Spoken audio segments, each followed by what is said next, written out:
Hello my dear students, welcome to BL online classes.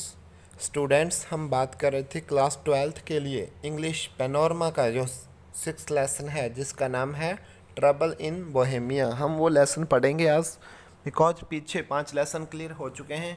आज हम करते हैं छठा लेसन ट्रबल इन बोहेमिया, जिसको लिखा है आर्थर कोनान डॉयल ने। तो अब देखें इस लेसन में क्या कहते हैं Arthur Conan dial.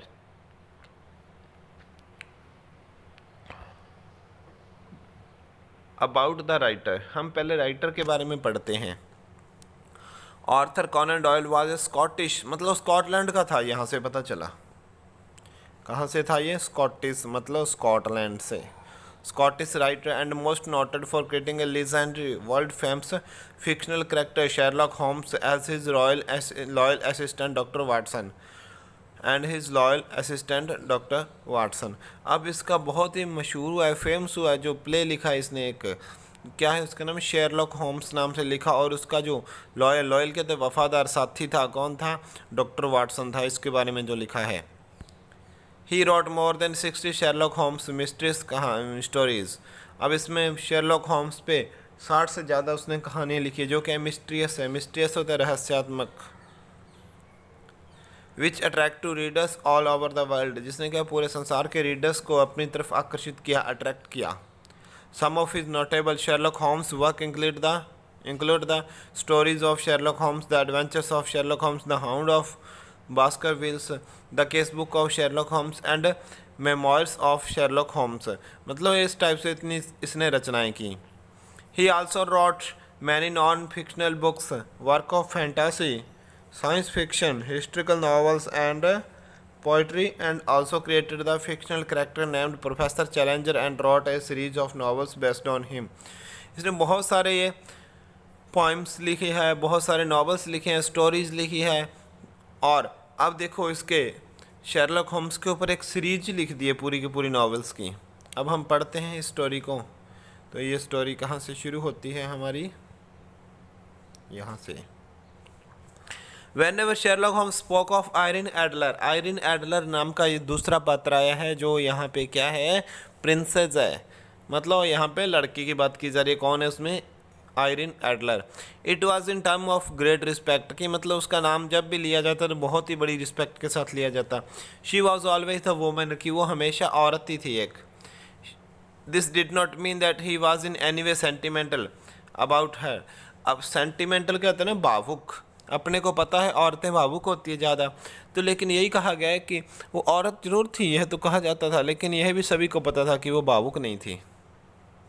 But throughout his long career Irene Adler had been one of the few persons who had proven to be just as clever as Sherlock Holmes himself. और बहुत सारे लोगों ने उसके पूरे करियर के दौरान ये साबित किया है कि जितना शेरलॉक होम्स क्या था, क्लेवर था, बिल्कुल उतनी ही क्लेवर, मतलब चालाक कौन थी? आयरिन एडलर भी थी, कि वो भी कम नहीं थी उससे कोई। अब देखो जब शेर को सवा शेर मिल रहा है तो स्टोरी कैसी होएगी इनकी, देखते हैं। Anyway, was in Holmes' apartment one day when a tall handsome man dressed in the uniform of a foreign country came to see him। अब यहाँ पे राइटर कहता है कि एक दिन में क्या था, होम्स अपार्टमेंट में था। आई वाज इन होम्स, मतलब शेरलॉक होम्स के घर में था मैं, तो मेरे को कोई मिलने आया आदमी, लंबा आदमी था, हैंडसम था, ड्रेस भी उसकी क्या कि फॉरेन कंट्री की विदेशी पहनी हुई थी कोई ड्रेस, मुझे मिलने आया।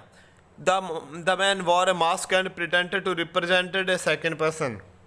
रिप्रेजेंट होते प्रतिनिधित्व करना, किसी भी सेकंड पर्सन का नाम नहीं लिया उसने, प्रतिनिधित्व नहीं किया, मना कर दिया उससे, और बहाना बनाया कि मतलब मैं किसी दूसरे आदमी, प्रिटेंड होता है बहाना बनाना, और उसने क्या किया कि मैं तो किसी दूसरे आदमी के लिए आया हूँ, सीधा ऐसे बोल दिया, और अपने चेहरे पे मास्क लगा रखा था, अपनी फेस नहीं दिखाया उसने।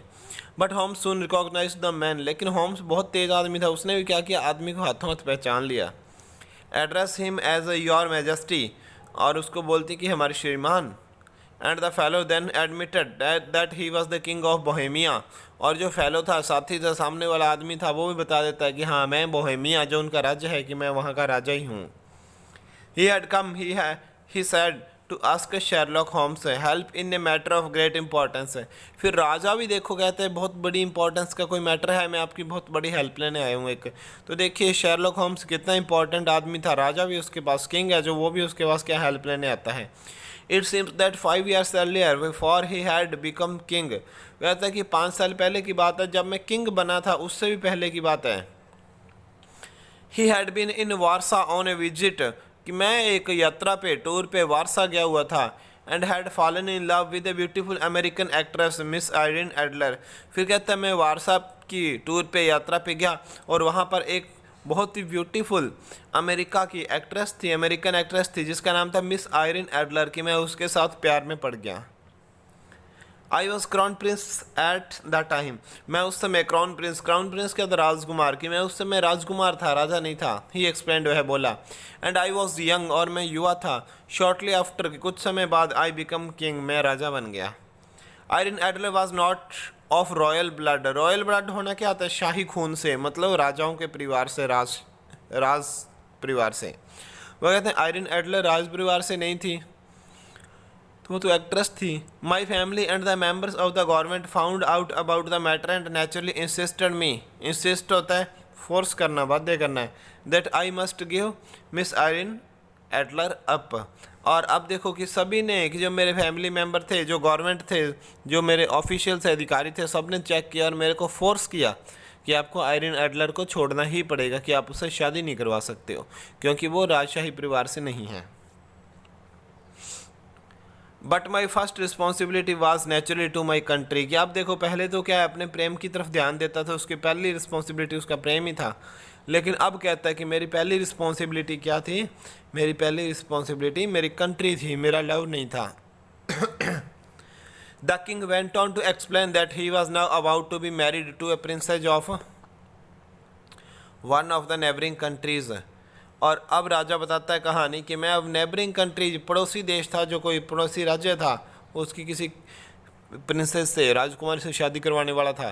That Irene Adler who was still apparently in love with him, और फिर भी अभी तक भी आयरिन एडलर क्या है मेरे पास, अभी तक कि मेरे साथ प्रेम में बंधी हुई थी। वो had said that she was going to write the princess and tell her all, और उसने मेरे को बोला, क्या कहती है, कि मैं सारा कुछ लिख दूंगी, प्रिंसेस को पत्र भेज दूंगी और सबूत जो भी हैं भेज दूंगी और सब कुछ बता दूंगी उसको कि राजा मेरे से प्रेम करता है।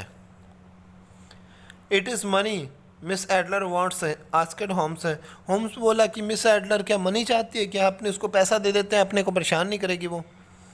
हेवंस नो, कि नहीं नहीं, भगवान के लिए नहीं।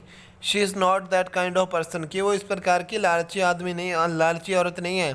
She simply insist that she still loves me and she refuse to let me marry someone else. अब देखो वो कहते हैं शी सिंपली इंसिस्ट, मतलब वो अभी भी बिल्कुल सीधा साधा मना कर देती है, मेरे को फोर्स कर रही है कि वो अभी भी मेरे को लव करती है, और रिफ्यूज़ कर देगी, मना कर देगी, मेरे को किसी और से मैरिज नहीं करने देगी।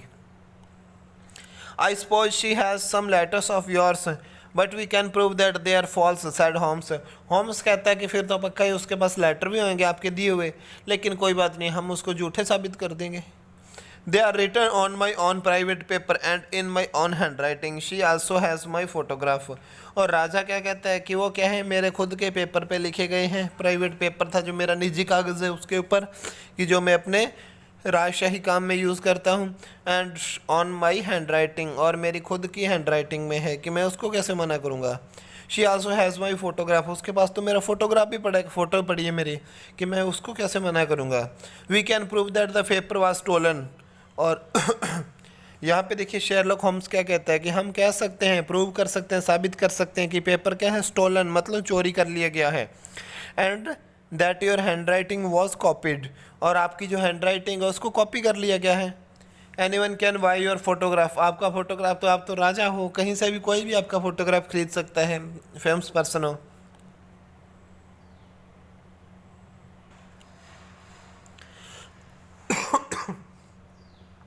अनफॉर्चुनेटली, मतलब दुर्भाग्यपूर्ण, she and I R both in the same photograph together, कि हम दोनों साथ साथ हैं एक फ़ोटो में। सैड द किंग, राजा बोला।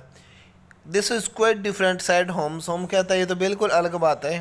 Have you try to get the photograph from her in any way, क्या आपने किसी भी तरीके से उससे फ़ोटोग्राफ प्राप्त करने की कोशिश की है, फ़ोटोग्राफ लेके आने की कोशिश की है? आई have had the police examine her apartment. और अब राजा क्या कहता है कि मैंने पुलिस की जांच डलवा दी उसके अपार्टमेंट में। I have had her stopped on the street and also while travelling but nothing has been found in her pocket book और इन हर ट्रैवलिंग बैग्स। और कहता है कि मैंने घर में पुलिस छापा मरवा के उसके और ख़ुद गेट पे खड़ा रहा बाहर गली में, और कुछ भी नहीं मिला, ना कोई पॉकेट बैग्स में मिला, पॉकेट बुक में मिला, ट्रैवलिंग बैग कहीं नहीं मिला। You see, Mr. Holmes, not only is Irene Adler a beautiful woman, but she is a clever and highly intelligent as well. फिर कहते हैं कि देखो मिस्टर होम्स, वो सिर्फ सुंदर औरत नहीं है, बहुत ही चालाक और बहुत ही बुद्धिमान औरत भी है। तो स्टूडेंट्स, आज की क्लास में इतना ही। कल बात करेंगे यहाँ से। तो अब तक हमने क्या देखा कि राजा है जो मिस आयरिन एडलर से प्रेम में पड़ जाता है। फिर क्या है, राजा को नौबत आ जाती है कि उसे शादी नहीं करवा सकता, राजकुमारी से किससे करवानी पड़ेगी। तो मिस आयरिन एडलर क्या कहती है कि मैं राजकुमारी को सब कुछ बता दूंगी। फिर राजा को अपने पत्थर और फ़ोटो जो उसके पास होती है किसी भी प्रकार से उसको वापस चाहिए होता है। राजा बहुत चालाकियाँ करके देखता है, कभी पुलिस का छापा पड़वा देता है घर पे, कभी कुछ ट्राई करता है, कभी कुछ, तो कहीं भी कामयाब नहीं हो रहा। फिर देखते हैं नेक्स्ट लेक्चर में देखेंगे कि राजा किस प्रकार से कामयाब होता है या नहीं कामयाब होता, नाकाम रहता है। तो हम सब चीज़ क्लियर करेंगे। मिलते हैं नेक्स्ट लेक्चर में, तब तक गुड बाय।